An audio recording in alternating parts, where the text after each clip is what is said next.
Hi guys, so Mbali went on live after Usamgelo went with podcast and said everything that he said.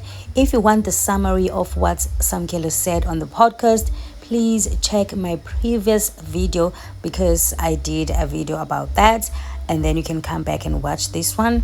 But yeah, Mbali was very angry after Usamgelo hambile wakhuluma laphana with podcast, and then she went on live and said all these things.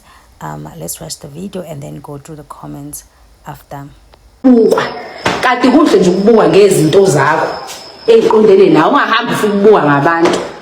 Ngafunda ukuhamba ukubuka ngabantu lo ufuna ukuduma ngabantu ufuna ukutrenda ngabantu, and this time utrende ngomuntu wrong mina tshela amnanga ujwaye nje kabi mefuna nje ukuthi yonke into ithule akathi ungakudaka umbuso phela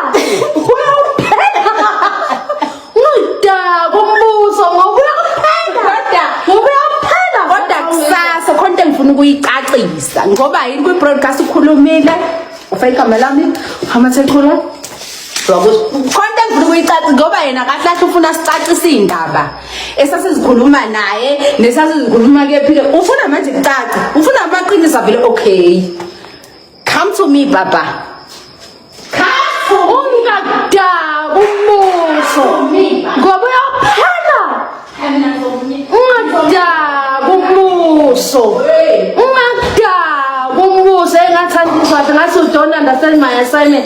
Hey ungakudaka umbuso nenza ninjalo Usamgelo kanjalo uthi ungamdaka umbuso ngoba uyaphela.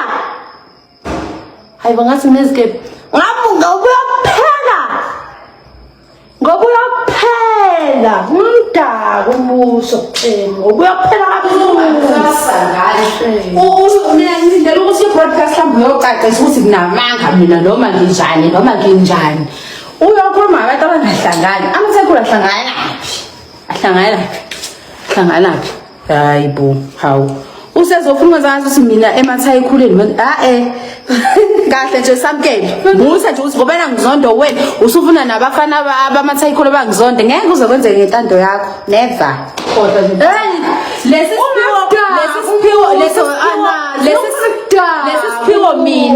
siphiwo mina wafika nginaso vele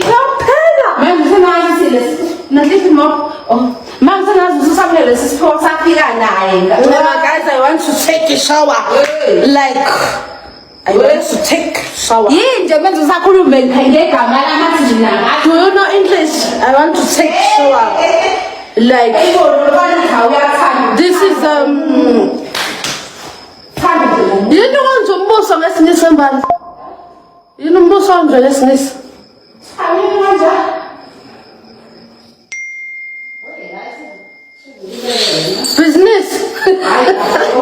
Business is finished.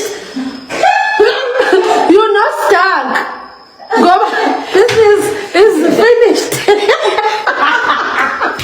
Hey guys,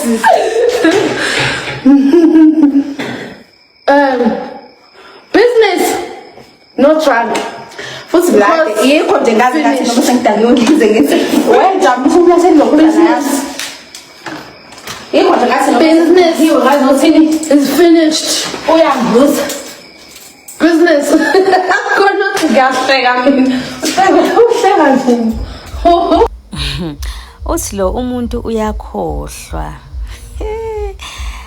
Bafethu anikahleni bafethu. Hayi nani manje senibamba makho senamagqubu manje anikahleni guys. Umbuso yini ngesingisi? Hey usisikambali uyangihlekisa mina guys, I'm not gonna lie. But does she realize she's living this life because of Leo content? I hope she does. New sound alert. Ungakudaka umbuso ngoba uyaphela. Hey ubelokhe esho kaningi. Hey angisahlekanga kanje. Kunjalo ke ukusiza iphara ke guys. Useyiphara manje weyiphara nombali. I stand with Samkelo in these difficult times. Shembandla. Usamkelo se move on. Mbali, be a little bit grateful now intombazana. poor Samkelo ufela ipipi lakhe. Yo, kodwa ukugezile. Kodwa umbali Shem hayi kushintshile Shem akuve ese right. Akuve ese right Shem. Yazi ungaphika nje ukuthi uyena lo. Your biggest enemies are those you have once helped. Yani. We need to learn to be grateful despite our expectations. Samkelo changed Mbali's life and now he's being dragged. She wouldn't be here if Samkelo didn't use her for content. I, for one, didn't know her until Samkelo started posting her. She's so ungrateful. Okay, I hear you, my darling, but Mina, personally, I didn't know Samkelo. Mina, I remember I was just scrolling on TikTok and then I saw this girl, a petite Joshale's name, and then, Ella. And then it's given just some Thomasan would say it's in Ultimate I was like, oh, okay, let me follow her, because she was saying she was funny. Like different. So I didn't know Samkelo. I didn't know him. Samkelo I think was last year. Lentombazane ayina donkey. I know nizothi wazenzela wara ngeke sisi. Umbali waqala ukuzitrendela ngesinema sakhe futhi wayeseyakude ngoba sasesimazi nje impela. Then uSamkelo wafonela umbali wathi uyayithanda icontent yakhe ingoba wayibona oyithuba lokwenza imali ngombali. Ke eyokuthi umenze umuntu ayikho. Njengoba ngisho guys nami ukuthi umbali kade mina ngamazi umbali ngamazi ku TikTok ephatha isinema sakhe. Enama followers amaningi and nami I followed her.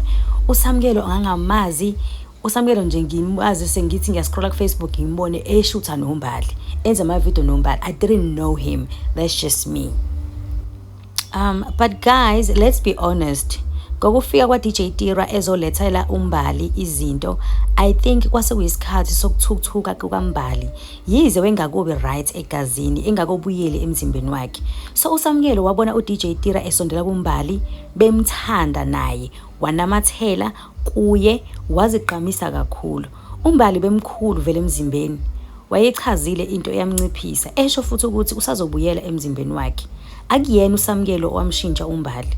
Ushintsho luvele solufikile kuMbali ngoDJ Tira. Futhi uSamkelo wayemnamathele lavele ngoba ebona ukuthi usezoduma.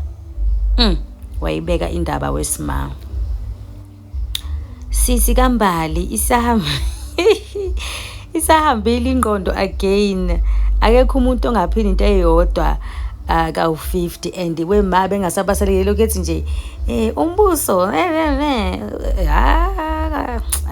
kahle uMbali ucasulwa yini ukuthi akalalwanga hey guys, that question ngiyayisama. You're famous just because of him nje.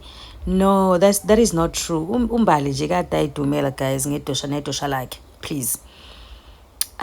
Ukwatele itotolo ziyengane. Hi guys, anikahleni kanti yini.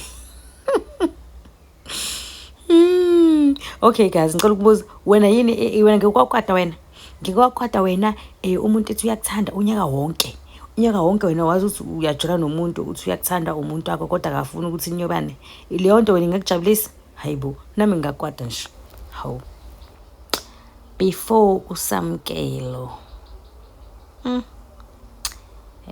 yani umbuso ngathi udakwe nina. Lo muntu usho kuMbali nosisi wakhe uthi umbuso ngathi udakwe bona. Hayi bandla. Mina ngiyamuzwa uMbali if ethi lesiphiwo wafika naso. And true, uSamkelo udume kakhulu esenza icontent noMbali and many good things happened to them since Samkelo aqala ukwenza icontent nabanye azange yatrenda njengeyambali. Love you Mbali. Yeah, I would like to agree with that because yabo nje ngesikhathi kufika le ntombazane kwi podcast ikhuluma indaba ukuthi babeshutha isithembu noSamkelo. Hey, mina bengiqala nqa ukuyizwa leyo nto. I've never seen that content yesithembu ever in my life before.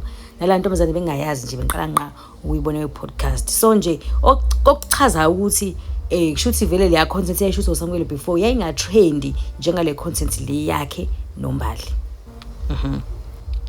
Mbali, I think you have to thank Samkelo Kanidi. He transformed you and left you with ideas of how to do a living.